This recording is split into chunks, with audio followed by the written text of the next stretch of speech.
Welcome friends, welcome to India சமையல். இன்றைக்கி வீடியோவில் சாம்பார் சாதம், பருப்பு சாதத்துக்கு சைட் டிஷ்ஷாக சேப்பங்கிழங்கு ரோஸ்ட்டு எப்படி பண்ணலான்னு சொல்லி பார்க்கலாம். நம்ம சேனலை ஃபஸ்ட் டைம் பார்க்குறதா இருந்தால் சப்ஸ்கிரைப் பண்ணி வச்சுக்கோங்க. வாங்க ஃப்ரெண்ட்ஸ், எப்படி பண்ணலான்னு சொல்லி பார்க்கலாம். இப்போ நான் 200 கிராம் அளவுக்கு சேப்பங்கிழங்கை 2 விசில் விட்டு வேக வச்சு எடுத்திருக்கேன். அது இந்த மாதிரி தோலை உரித்து எடுத்துக்கோங்க. இந்த கிழங்கு பார்த்திங்கன்னா கொஞ்சம் வளவளப்பு தன்மை இருக்கும். கொஞ்சம் கூட அந்த வளவளப்பு தன்மை இல்லாமல் நான் உங்களுக்கு சேப்பங்கிழங்கு ரோஸ்ட்டு எப்படி பண்ணலான்னு சொல்லி செஞ்சு காமிக்கிறேன். இப்போ இந்த மாதிரி தோலெல்லாம் எடுத்தாச்சு. இப்போ குட்டி குட்டி பீஸாவும் நம்ம கட் பண்ணி எடுத்துக்கிடலாம். நீங்கள் எந்த ஷேப் வேணுமாலும் கட் பண்ணி எடுத்துக்கோங்க.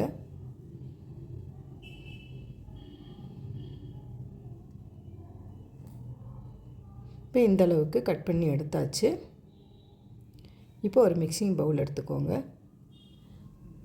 மிக்சிங் பவுலில் 2 டீஸ்பூன் அளவுக்கு மல்லித்தூள் சேர்த்துக்கோங்க.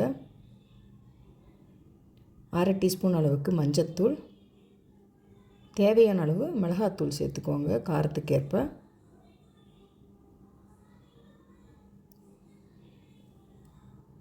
உப்பு தேவையான அளவு சேர்த்துக்கோங்க. அரிசி மாவு 1 டீஸ்பூன் அளவுக்கு சேர்த்துக்கரலாம். இப்போ சேர்த்துட்டு நல்லா கலந்து விட்டுக்கோங்க. இதோட பெருங்காயத்தூள் 1/4 டீஸ்பூன் அளவுக்கு சேர்த்துக்கோங்க. அது ஸ்கிப் ஆயிடுச்சு.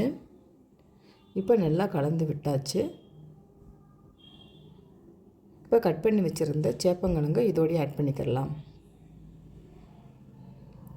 இப்போ சேப்பங்கிழங்கை சேர்த்துட்டு நல்லா கலந்து விட்டுக்கோங்க. தண்ணி எதுவுமே சேர்த்துடக்கூடாது. அந்த வளவளப்பு தன்மையிலேயே நம்ம இந்த மாதிரி ஸ்பைஸியாக வந்துடும். இப்போ நல்லா கலந்து விட்டுக்கோங்க. இப்போ ஒரு கடாய் எடுத்துக்கிறலாம். அதில் 3 டீஸ்பூன் அளவுக்கு எண்ணெய் சேர்த்துக்கோங்க. இப்போ எண்ணெய் நல்லா சூடாகட்டும். 1 டீஸ்பூன் அளவுக்கு கடுகு உளுத்தம் பருப்பு, கொஞ்சமாக கருவேப்பிலை சேர்த்துக்கோங்க. இப்போ அந்த சேப்பங்கிழங்கு மசாலாவை இதோடய சேர்த்துடலாம். ஸ்டவ்வை லோ ஃப்ளேம்லேயே வச்சுக்கோங்க. இந்த மாதிரி நல்லா கலந்து விட்டுக்கிறலாம்.